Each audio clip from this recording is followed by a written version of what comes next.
jika Anda nonton film ini, saya punya pesan sederhana. Satu, tolong jadikan film ini sebagai landasan untuk Anda melakukan penghukuman. Saya mau terlibat dalam film ini karena banyak orang yang akan makin paham bahwa memang telah terjadi kecurangan yang luar biasa, sehingga pemilu ini tidak bisa dianggap baik-baik saja. Selain diajak oleh figur-figur yang saya hormati, tentu saja film ini dianggap akan mampu mendidik publik betapa curangnya pemilu kita dan bagaimana politisi telah mempermainkan publik pemilih hanya untuk memenangkan kepentingan mereka. Bahwa kita punya peranan besar melahirkan orang yang bernama Jokowi. Jadi itu semua, apakah peristiwa-peristiwa itu tanda-tanda akan ada kecurangan? Ya, itu tanda-tandanya. Apakah terjadi? Nah, kita harus lihat tanggal 14. Tapi tanda-tanda itu ada. Sama seperti kalau kita lihat awan gelap, ini tanda-tanda mau hujan. Apakah terjadi? Belum tentu.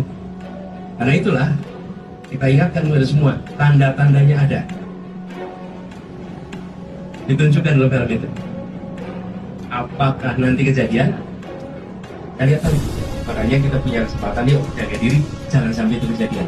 Karena kalau hujan yang menentukan kejadiannya bukan kita, tapi kalau peristiwa ini menentukan suraya dan penyelenggara. Iya, saya sering nonton dari malam, dan itu film itu betul luar biasa gitu. Tapi semuanya kebenaran kan, karena lengkap dengan foto, lengkap dengan kesaksian. Tapi bagi saya kira ini film itu tidak masih ringan dibanding kenyataan yang ada di masa itu. Masih tidak semuanya, mungkin baru 25%.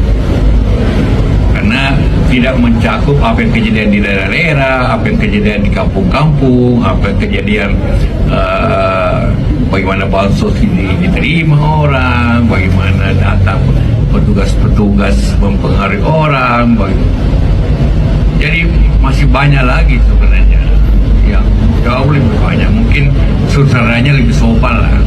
Masalah yang saya kira itu dinamika dari politik kita. Saya pikir nanti tentu pemerintah, kalau itu sasarannya pemerintah, tentu pemerintah akan memperhatikan suara-suara itu, saya kira.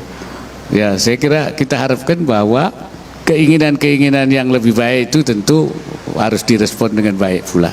Yang penting pemilu ini berjalan dengan baik dan juga tidak terjadi hal-hal yang kita khawatirkan, terutama jangan sampai terjadi perpecahan masyarakat kita atau juga karena adanya pemilu kemudian terjadi permusuhan. Nah, itu saya kira justru kita ingin bahwa pemilu itu akan menambah kebaikan, memperbaiki keadaan. Jangan sampai pemilu justru menimbulkan masalah yang membawa kemunduran kita. Kalau Anda bilang merancang, bagaimana bentuk rancangannya itu? Itu harus dibuktikan. Kalau Anda pergi ke pengadilan, begitu, Anda pergi ke meja hukum, begitu, itu tadi kalau ada pelanggaran. Siapa yang melakukan pelanggaran itu, di mana pelanggaran itu terjadi, siapa yang menyaksikannya, bagaimana bentuk tindakan itu mesti ditaruh di meja hukum. Kalau Anda cuma bilang, oh begini, kira-kira begini, potensi begini, masuk laut, masuk got, orang kampung Ternate, orang di Ternate sana bilang masuk got. Kepada hukum ditujukan pada perbuatan objektif, perbuatan yang dapat dicek sama-sama oleh semua orang, bukan pakai hayalan, pakai perkiraan, pakai spekulasi, pakai kecurigaan. No, hukum mesti sesuatu yang dapat dicek secara objektif oleh Anda, saya, dan semua orang. Begitulah hukum. Itu sebabnya orang tidak menggunakan etika sebagai dasar kita bernegara, tapi pakai hukum. Why? Karena kalau hukum itu bisa dicek. Barang ini nyata ada,